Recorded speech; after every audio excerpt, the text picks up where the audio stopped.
السلام علیکم ورحمۃ اللہ وبرکاتہ۔ کامیابی اور شکر گزاری کی اصل پہچان۔ کامیابی کے روپ پہچان جانے والا انسان اپنی زندگی کے ہر دن سے کچھ نہ کچھ ضرور سیکھتا ہے، اور پھر اس کے اندر ایسی شکر گزاری آتی ہے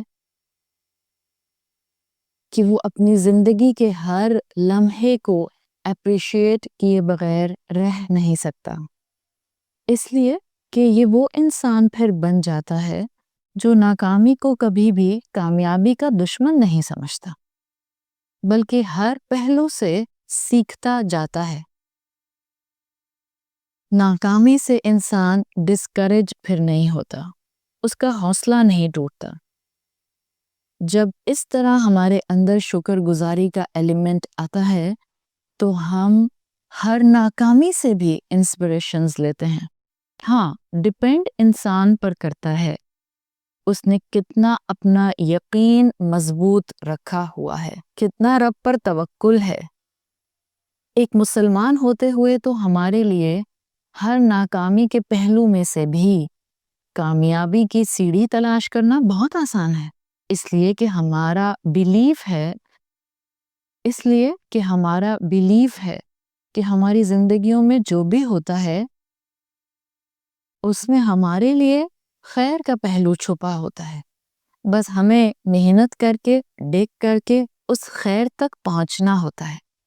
رسول اللہ صلی اللہ علیہ وسلم کی مسند احمد میں حدیث آتی ہے، آپ صلی اللہ علیہ وسلم نے فرمایا، عجبت للمؤمن، مومن کا معاملہ بھی عجیب ہے۔ عربی زبان میں عجیب کا لفظ خوبصورت کے معنی میں آتا ہے، مومن کا معاملہ بھی آپ نے فرمایا عجیب ہے۔ ان اللہ لا یقضی للمؤمن قضاء الا کان خیر اللہ، یقیناً اللہ تعالیٰ مومن کے لیے کوئی معاملہ نہیں کرتے مگر یہ اس میں اس کے لیے خیر ہوتی ہے۔ اور یہ کس کے لیے کہا؟ مومن کے لیے۔ مومن کون؟ جو اپنی زندگی میں اپنے رب کی بات کو مانتے ہوئے اپنے روز و شب گزارنے کی کوشش کرتا ہے۔ وہ ہائی کوالٹی مومن بھی ہو سکتا ہے اور ایک بیئر منیمم پر کوشش کر کے قدم با قدم چلنے والا مومن بھی ہو سکتا ہے۔ شرط ہے کہ مومن ہو تو اب جو بھی اس کی زندگی میں معاملہ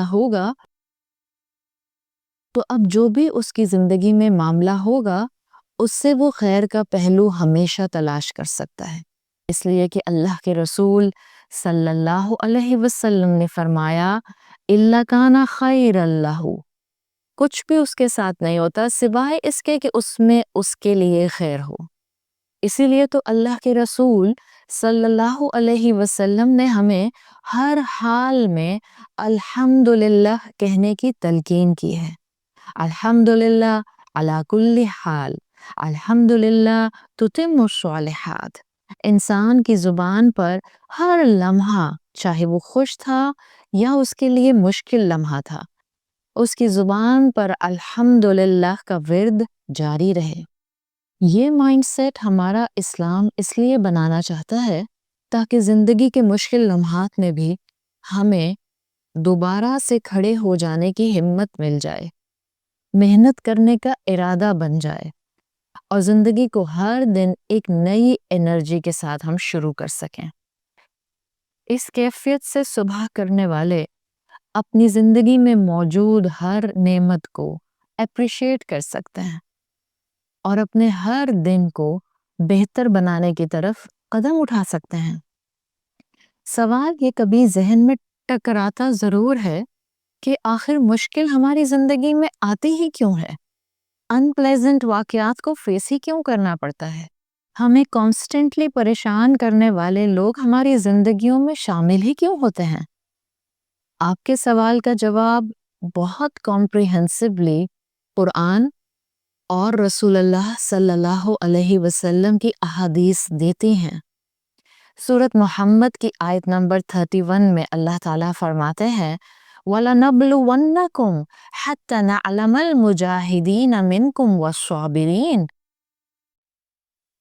اور تاکہ ہم تم کو آزما لیں، یہاں تک کہ ہم جان لیں کہ تم میں سے صبر کرنے والے اور سٹرگل کرنے والے کون ہیں۔ تو زندگی میں مشکل کیوں آتی ہے؟ اس کا جواب تو آپ کے سامنے قرآن کی آیت سے خود ہی آ گیا کہ اللہ تعالیٰ آزماتے ہیں۔ اب اللہ تعالیٰ کیوں آزماتے ہیں؟ اس لیے کہ ہم جس دنیا کا حصہ ہیں اس دنیا کو تو کہا ہی امتحان گاہ جاتا ہے، اور زندگی ایک امتحان ہے۔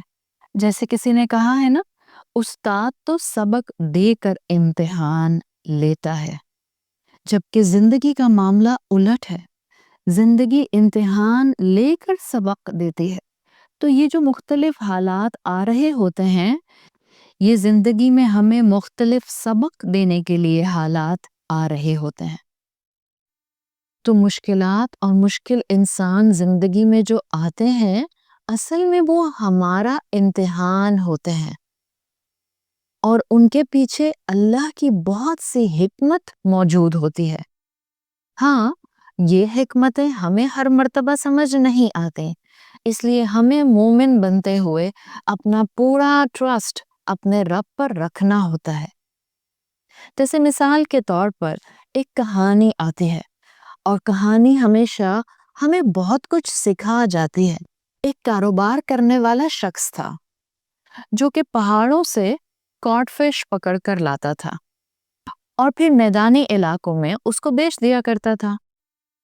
کیونکہ وہ پہاڑوں سے مچھلی سفر کر کے میدانی علاقوں میں لاتا تھا، تو اس سفر میں اس کو اس مچھلی کو تازہ رکھنے کے لیے فریز کرنا ہوتا تھا، ورنہ مچھلی فریش نہیں رہتی تھی۔ تو اس پروسیس میں کہ وہ پہاڑوں سے مچھلی کو میدانی علاقے تک لاتا، اس کو مچھلی کو فریز کرنا ہوتا تھا۔ لیکن جب میدانی علاقے میں آ کر مچھلی تھو ہوتی تھی، یعنی جب اس کی ٹھنڈک ختم ہوتی تھی، تو مچھلی میں وہ فلیور ہی نہیں رہتا تھا۔ تو اس کاروبار کرنے والے شخص نے فیصلہ کیا کہ اب وہ مچھلی کو برف میں لانے کی بجائے ٹھنڈے پانی کے ٹینکر میں ڈال کر میدانی علاقوں میں لے کر آئے گا۔ اس سے مچھلی کا فلیور بھی ویسا ہی رہے گا جیسا کہ پہاڑوں کے دریاؤں میں ہوتا ہے۔ اب جب اس شخص نے ٹھنڈے پانی کے ٹینکر میں مچھلی کو لانا شروع کیا، تو بھی مچھلی کا وہ فلیور نہیں تھا جو کہ پہاڑوں پر ملتا تھا۔ کاروبار کرنے والے نے جب غور کیا تو اس کو اندازہ ہوا کہ ٹینکر کے اندر مچھلی بہت لیزی رہتی ہے، زیادہ موو نہیں کرتی، اور اس کی موومنٹ نہ ہونے کی وجہ سے اس کے فلیور میں کمی آ جاتی ہے۔ اب اس کاروبار کرنے والے نے ایک اور ٹیکنیک استعمال کی، اور وہ کیا، اس نے سوچا کہ مچھلی کے ساتھ کچھ ایسا کیا جائے کہ ٹھنڈے پانی کے ٹینکر میں مچھلی لیزی نہ ہو، سست نہ ہو، بلکہ موو کرے۔ کیا طریقہ تھا کہ مچھلی پانی کے ٹینکر میں موو کرتی رہتی؟ اس شخص نے پانی کے ٹینکر میں اس مچھلی کو ڈال دیا جو کہ اس کاٹ فش کی نیچرل شکاری تھی، یعنی کہ کیٹ فش۔ کاٹ فش کو قدرتی طور پر کیٹ فش نقصان پہنچاتی ہے۔ تو جب اس شخص نے اپنے ٹینکر میں کاٹ فش کے ساتھ کیٹ فش ڈال دی، تو اب سارے راستے جیسے ہی کیٹ فش موو کرتی تھی، کاٹ فش موو کرتی تھی، یعنی کہ اب کاٹ فش الرٹ رہتی تھی کہ جیسے ہی کیٹ فش اس کے قریب آئے گی، وہ وہاں سے سلپ کر کے دوسری طرف چلی جائے گی۔ اس پورے پروسیس میں کاٹ فش کانسٹنٹلی پانی کے ٹینکر میں موو کرتی رہی۔ اس ایکسرسائز نے اس مچھلی کو بہت الرٹ اور فریش رکھا، اور جب میدانی علاقے میں لا کر اس کو استعمال کیا گیا تو اس کا فلیور وہی پایا گیا جو کہ پہاڑوں کے دریاؤں سے فریش نکالنے پر ملتا تھا۔ تو یہ کہانی ہمیں کیا سمجھا رہی ہے؟ ہماری زندگیوں میں بھی یہ جو مشکلات ہوتے ہیں، یہ جو مشکل لوگ ہوتے ہیں، یہ بعض اوقات ہمارے اپنے جو ہمارے لیے مشکلات کریٹ کرتے ہیں۔ اصل میں یہ ہماری زندگی کی کیٹ فشز ہوتے ہیں۔ کیوں؟ Just to keep you alert, آپ کو اسٹرانگ کرنے کے لیے۔ جب یہ مائنڈ سیٹ ہمارا بن جاتا ہے تو ہمیں یقین ہو جاتا ہے کہ مشکلات ہمیں کمزور کرنے نہیں آتے، بلکہ یہ ہمیں مزید مضبوط کرنے آتے ہیں۔ اس لیے کہ کہا جاتا ہے کہ انسان کا حوصلہ مشکلات میں نظر آتا ہے، وہ کتنا پرسن آف ویلیو ہے، اس کے اندر کتنی ہمت ہے، مشکل وقت میں ہی نظر آتا ہے۔ مشکلات میں ہی تو ہمارا تھریش ہولڈ پتہ چلتا ہے، برداشت پتہ چلتی ہے۔ آسانیوں میں تو سب کچھ ٹھیک ہے، تو ہنسی خوشی زندگی گزر رہی ہوتی ہے۔ تو جب آپ اپنی زندگی میں دائیں بائیں دیکھیں اور آپ کو بعض اپنے بہت چیلنجنگ نظر آئیں، بہت مشکل پرسنالٹیز کے ساتھ نظر آئیں، اور جبکہ آپ اپنے آپ کو دیکھیں کہ آپ ایک اچھا انسان بننے کی کوشش کر رہے ہیں، اس کے باوجود لوگ آپ کو ٹف ٹائم دے رہے ہیں، تو سورۃ محمد کی آیت 31 خود کو یاد کرا کر اپنے آپ کو بتائیے کہ یہ میرے رب کا امتحان ہے۔ رب اس مشکل وقت میں آپ کو قرآن سے جوڑنا چاہتا ہے، فرما برداری اور شریعت سے جوڑنا چاہتا ہے، جہاں سے آپ کو اسٹرینتھ ملتی ہے، جہاں سے آپ کو استقامت ملتی ہے۔ آخر آپ جانتے ہیں کہ کوئلہ جو سب سے سستا پتھر ہے، پریشر سے، استقامت سے وہی بلیک ڈائمنڈ بن جاتا ہے اور ایک ایکسپینسو راک میں تبدیل ہو جاتا ہے۔ دونوں کا ایلیمنٹ تو ایک ہی ہے، کاربن، لیکن یہ کوئلہ، یہ چارکول بلیک ڈائمنڈ کیسے بنتا ہے؟ ٹو ریزسٹ پریشر، برداشت سے، دباؤ کو اپنے اوپر برداشت کر کر کے اس میں یہ صلاحیت آتی ہے کہ یہ ایکسپینسو راک بن جاتا ہے۔ تو یاد رکھیے کہ جو لوگ زندگی میں چیلنج سے ڈیل کرنے کی صلاحیت رکھتے ہیں، مضبوطی سے مشکلات میں پیپل آف ویلیو بنے رہتے ہیں، اپنی استقامت مشکل وقت میں استعمال کرتے ہیں، اللہ تعالیٰ بھی ان کو اس مشکل کے وقت سے کندن بنا کر نکال لیتے ہیں۔ تو اب آج کے بعد زندگی میں جب مشکلات نظر آئیں تو تھوڑا سوچئے اور خود کو بتائیے کہ میرے رب کی اس کے پیچھے ایک حکمت ہے، میرے رب کا ایک پورا اس کے پیچھے میپ ہے جو کام کر رہا ہے۔ دیکھیے، جب ہمارا ایمان ہے کہ ہمارا رب نہ صرف رحمان ہے بلکہ الحکیم بھی ہے، بہترین حکمت رکھنے والا ہے، تو پھر ہمیں اس کے فیصلوں پر یقین بھی رکھنا چاہیے۔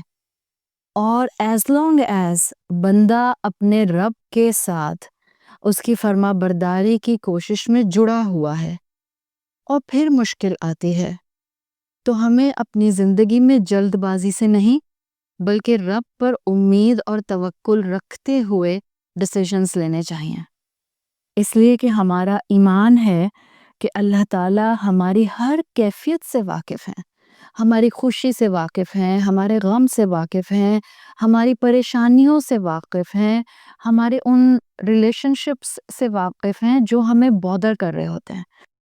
اللہ تعالیٰ نے سورۃ الانعام آیت 59 میں اللہ تعالیٰ نے فرمایا ہے وَمَا تَسْقُطُ مِنْ وَرَقَةٍ إِلَّا يَعْلَمُهَا، کوئی ایک پتا بھی نہیں گرتا مگر وہ اس کے علم میں ہوتا ہے۔ تو بھلا وہ اپنے بندوں کی کیفیت اور ان کی اداسیوں اور ان کے غم اور ان کی پریشانیوں کے بارے میں جانتا نہیں ہوگا؟ So just keep your full trust on Allah سبحانہ و تعالیٰ کہ انشاءاللہ وہ مجھے میری مشکلات میں سے نکال لے گا، بیکاز وہ میرا تھریش ہولڈ جانتا ہے، وہ میری برداشت جانتا ہے، اور ساتھ ساتھ ایک یقین کہ وہ میرے لیے جو پلان کرتا ہے وہ بیسٹ ہوتا ہے۔ رب میرے اندر بہتری لانا چاہتا ہے، رب مجھے خود سے جوڑنا چاہتا ہے، رب مجھے زندگی کی ان ناکامیوں سے اور ان ٹف ٹائمز سے میرے اندر نکھار لانا چاہتا ہے۔ ایسے میں ہم اپنی ہر غلطی سے، ہر ایکسپیرینس سے، ہر مشکل سے گھبراتے نہیں بلکہ ان سے سیکھتے ہیں، اسی لیے الحمدللہ ہمارا تعلق ایک ایسے دین سے ہے جس میں ہمیں ہر غلطی کے بعد ایک نیا زندگی کا چیپٹر شروع کرنے کی اپرچونٹی ملتی ہے۔ ہم توبہ کرتے ہیں، ہم اپنی غلطی سے سیکھتے ہیں، ہم واپس پلٹ جاتے ہیں اپنے رب کی طرف، اس راستے پر جو ہماری دنیا اور آخرت کو سنوار سکتا ہے۔ اور جو اپنی غلطی کے بعد توبہ کر لے اور جو اپنی مشکل میں اپنے رب کے سہارے کو مضبوطی سے تھام لے، فقہا کے مطابق اللہ تعالیٰ اس کا رتبہ مزید بڑھا دیتے ہیں۔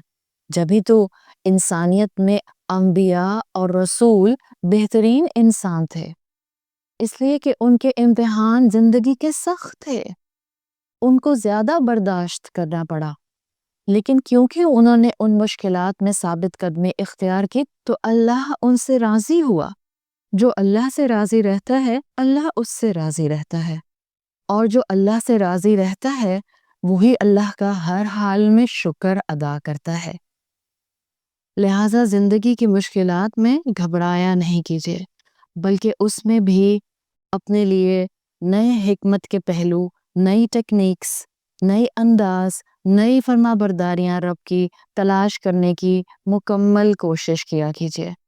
تو آج سے انشاءاللہ ہم زندگی میں رب کی فرما برداری کے ساتھ چند قدم جو بیداری کے لیں گے، وہ ہر طرح کے سرکمسٹانسز میں اپنے رب سے خوشگمانی رکھنا ہے، ہر طرح کے سرکمسٹانسز میں اپنی کامیابی کی طرف فوکسڈ رہنا ہے، مشکل میں اپنے آپ کو وہ ٹیکنیکس سکھانی ہیں جن سے ہم یہ سیکھ سکیں کہ اس میں سے بھی خیر نکل سکتا ہے، اس مشکل میں بھی چھپی کوئی نہ کوئی خیر ہے جس کو پا کر مجھے اپنی زبان کو رب کی شکر گزاری کے ساتھ اور پازیٹیوٹی کے ساتھ جوڑنا ہے۔ اس لیے ہمارا قرآن سے اور اسلام کی تعلیمات سے جڑنا بہت ضروری ہے۔ اللہ تعالی ہمیں زندگی میں شکر گزاری کا پہلو نصیب فرمائے اور مشکلات کے اندر صبر اور استقامت کی نعمتوں سے نوازیں۔ سبحانک اللہم و بحمدک، نشہد ان لا الہ الا انت، نستغفرک و نتوب الیک۔ السلام علیکم ورحمۃ اللہ وبرکاتہ۔